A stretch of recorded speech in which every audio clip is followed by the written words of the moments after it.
नमस्कार, मी प्रणिता बोरसे. आपण पाहत आहात TV9 मराठी आणि पाहूयात महाफास्ट 100 बातम्या. उद्धव ठाकरेंवर मोदींची मदत घेण्याची वेळ येऊ नये अशी आमची प्रार्थना. पवारांची प्रतिक्रिया. ठाकरेंना अडचणीत मदत करणारा पहिला मीच असेल. TV9च्या महामुलाखतीत मोदींचं वक्तव्य. मोदी आमच्याकडे डोकावून पाहत आहेत. मोदींनी कितीही खुणावलं तरी महाविकास आघाडीतील कोणताही घटक बळी पडणार नाही. मोदींच्या ठाकरेंबाबतच्या वक्तव्यावर राऊतांकडून भूमिका स्पष्ट. जो कुटुंब सांभाळू शकला नाही तो महाराष्ट्र काय सांभाळणार. TV9च्या महामुलाखतीत मोदींची पवारांवर टीका. तर मोदींनी कोणतं कुटुंब सांभाळलं. मोदींची कौटुंबिक पार्श्वभूमी चिंताजनक. शरद पवारांचा मोदींवर पलटवार. देशाचे पंतप्रधान किती वेळा महाराष्ट्रात येतात यावरूनच त्यांचा आत्मविश्वास दिसून येतो. मोदींच्या महाराष्ट्रातील प्रचार दौऱ्यांवर पवारांचा टोला. शिवसेना आणि महाराष्ट्राला अडचणीत आणण्याचं काम मोदींनी केलंय तर पराभव दिसत असल्यामुळे मोदी खोटं बोलतात. संजय राऊतांचा मोदींवर निशाणा.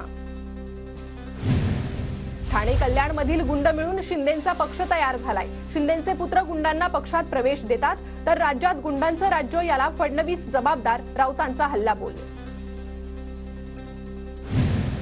मुंबई उत्तर पूर्वमध्ये महाविकास आघाडीचे उमेदवार संजय पाटलांच्या नावासारखे 4 अर्ज. उत्तर पूर्वमध्ये संजय दिना पाटील आणि मिहिर कोटेचा यांच्यात थेट लढत. काँग्रेस नेते नसीम खान यांची नाराजी दूर. काल पुण्यात राहुल गांधींसोबत नसीम खान यांची चर्चा. सगळे समविचारी माझ्यासोबत त्यामुळे ताकद निर्माण झाली आहे. कोल्हापुरातील महाविकास आघाडीचे उमेदवार शाहू महाराज छत्रपतींची प्रतिक्रिया. तर मुख्यमंत्र्यांनी कोल्हापुरात चांगलं लक्ष घातलंय. शाहू महाराजांचा टोला. शाहू महाराजांबद्दलचा आदर कमी होणार नाही पण ते रक्ताचे वारसदार आहेत का इतकाच माझा प्रश्न. कोल्हापूरचे महायुतीचे उमेदवार संजय मंडलिक यांचं वक्तव्य. शाहू महाराज मुस्लिम संघटनांचा पाठिंबा घेत आहेत. कोल्हापूरचं भिवंडी तयार करण्याचा प्रयत्न सुरू. मराठा समन्वयक दिलीप पाटलांची टीका. पुढच्या टर्मलाही शिंदेच मुख्यमंत्री म्हणून नेतृत्व करतील. तानाजी सावंतांना खात्री. तर मोदींनी 100% शब्द पाळला. 116 आमदार असतानाही शिंदेंना सीएम केलं. तानाजी सावंतांचं वक्तव्य.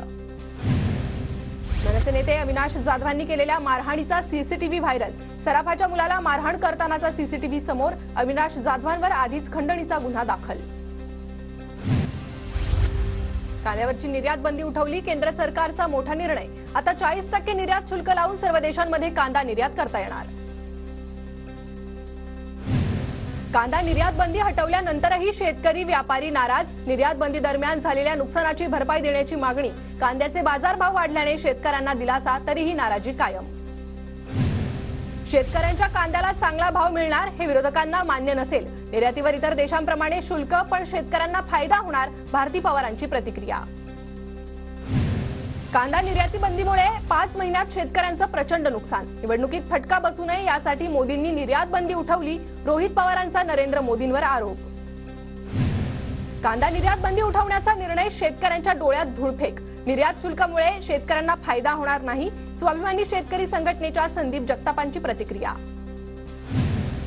अजित पवारांचं कौतुक करताना महादेव जानकर चुकले. दादांना भाबडा माणूस म्हणताना जानकर चुकले.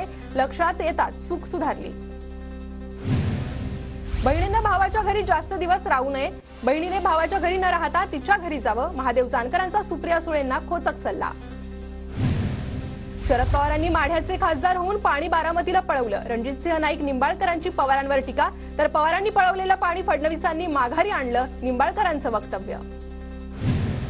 भाजपचा उमेदवार पाडणाऱ्यांचा मुलगा ग्रामपंचायतीत पडला. विजयसिंहाचं नेतृत्व चांगलं मात्र पोरांनी सगळं वाटोळं केलं. रणजितसिंह नाईक निंबाळकरांची जयसिंह मोहिते पाटलांवर टीका. ज्याला आमदार व्हायचंय तेच जात बदलतात. उत्तम जानकरांनी आपल्या अवकातीत राहावं. महादेव जानकरांची उत्तम जानकरांवर टीका. आरक्षण देतो म्हणून फसवणाऱ्यांना खाटकाची गरज होती म्हणून मी धनगर खाटीक झालोय. महादेव जानकरांच्या टीकेला उत्तम जानकरांचं उत्तर. प्रचार करताना पंकजा मुंडेंची गाडी अडवली जाते. भाषण थांबवण्यासाठी घोषणाबाजीचा वापर. आरक्षणाच्या मागून राजकारण सुरू. धनंजय मुंडेंचा विरोधकांवर आरोप. 15 वर्ष खासदार आमदार मंत्रीही तुमचाच मग विकास का नाही. बीडमधील महाविकास आघाडीचे उमेदवार बजरंग सोनावणेंची सत्ताधाऱ्यांवर टीका. महायुतीचे उमेदवार नारायण राणेंच्या प्रचारार्थ मनसे अध्यक्ष राज ठाकरेंची आज सभा. कणकवलीतील उपजिल्हा रुग्णालयासमोर मैदानात सभेचं आयोजन. धाराशिवचे महाविकास आघाडीचे उमेदवार ओमराजे निंबाळकरांच्या प्रचारासाठी उद्धव ठाकरे मैदानात. निंबाळकरांच्या प्रचारासाठी उद्धव ठाकरेंची आज जाहीर सभा. सुप्रिया सुळेंच्या प्रचारार्थ शरद पवारांची आज दौंडमध्ये सभा. बाळासाहेब थोरात, आदित्य ठाकरेंसह महाविकास आघाडीचे नेते उपस्थित राहणार. एकनाथ शिंदे आजपासून 2 दिवसाच्या कोल्हापूर दौऱ्यावर. इचलकरंजीत धैर्यशील मानेंसाठी शिंदेंची आज सभा, तर रविवारी कोल्हापुरात संजय मंडलिकांसाठी बाईक रॅली. देवेंद्र फडणवीसांची आज साताऱ्यात जाहीर सभा. महायुतीचे उमेदवार उदयनराजे भोसलेंच्या प्रचारासाठी संध्याकाळी सभा होणार. अजित पवारांच्या आज बारामतीत 4 सभा. डोर्लेवाडी, उंडवडी, कडेपठार, लोणी भापकर आणि वडगाव निंबाळकर येथे अजितदादांच्या सभा. वसंत मोरेंच्या प्रचारासाठी प्रकाश आंबेडकर सभा घेणार. 5 तारखेला प्रकाश आंबेडकरांची पुण्यात जाहीर सभा. पुण्यातील डेक्कन नदीपात्रात सभेचं आयोजन. रोहित पवारांचे कट्टर समर्थक अक्षय शिंदेंचा अजित पवार गटात प्रवेश. अक्षय शिंदे अहिल्याबाई होळकरांचे वंशज. अक्षय शिंदेंची अजित पवार गटाच्या प्रदेश उपाध्यक्षपदी नेमणूक. स्वतःच्या स्वार्थासाठी राष्ट्रीय नेतृत्वाला खोटं पाडणं चुकीचं. प्रसाद लाड यांचा धैर्यशील मोहिते पाटलांवर टीका. तर मोदींच्या सभेनंतर माढ्यात भाजपचा विजय निश्चित, प्रसाद लाड यांचा विश्वास.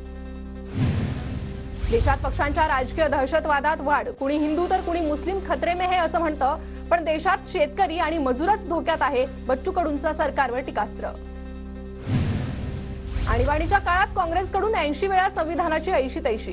काँग्रेसने 80 वेळा घटना बदलल्याचा गडकरींचा आरोप. आरक्षणाची 50% मर्यादा काढून मराठा धनगर समाजाला आरक्षण. राहुल गांधींचं आश्वासन. तर इंडिया आघाडीचे सरकार आल्यानंतर जातनिहाय सर्वेक्षण केलं जाणार, राहुल गांधींची भूमिका. धुळे मतदारसंघातील भाजपचे उमेदवार सुभाष भामरेंकडे एकूण 18,75,91,000 रुपयांची संपत्ती.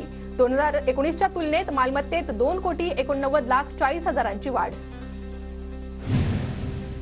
ताडोबा व्याघ्र प्रकल्पातील 12 कोटींच्या घोटाळ्यात ईडीची एंट्री. ईडीचा मनी लॉन्ड्रिंगच्या संशयातून तपास सुरू. वाईल्ड कनेक्टिव्हिटी सोल्युशन कंपनीवर फसवणूक केल्याचा आरोप.